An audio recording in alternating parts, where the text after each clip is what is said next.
हिंगोलीत भाजपचा जल्लोष. बिहार विधानसभा निवडणुकीत भाजपला स्पष्ट बहुमत मिळाल्याच्या आनंदात हिंगोलीतील गांधी चौकात भाजपकडून जल्लोष करण्यात आला. फटाके फोडून आणि घोषणाबाजी करत कार्यकर्त्यांनी आनंद व्यक्त केला.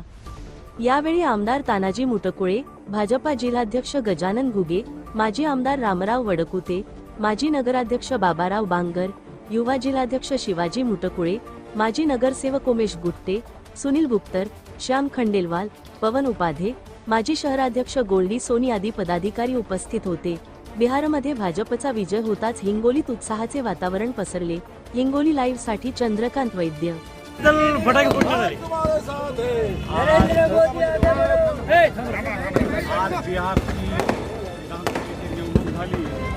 आणि 75% लोकांनी आणि आमच्या युतीला दिली.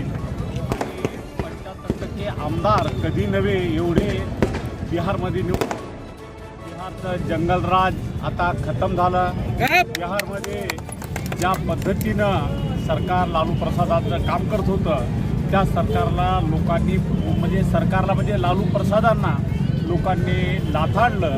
मागच्या वेळेस सुद्धा आमचं सरकार नितीश कुमारांचं होतं.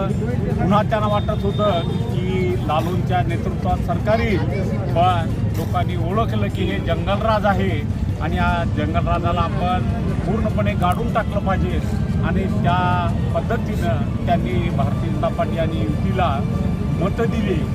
तसंच इथं सुद्धा हिंगोली जंगलराज करण्याचा जो प्रयत्न चालू आहे त्याला सुद्धा लोक गाडल्याशिवाय राहणार नाही असं मी अशा प्रसंगी निश्चितपणे सांगतो. त्यांनी हिंगोली शहरामध्ये तुम्ही जे फटाके उडवले त्या ठिकाणी बिहारमध्ये निवडणुकीमध्ये आपण निवडणुकीचा निकाल बघितला असेल तर भारतीय जनता पार्टी युतीला 200 जागा या ठिकाणी येतील. इतकं बहुमत त्या ठिकाणी येण्याचं चिन्ह आहे.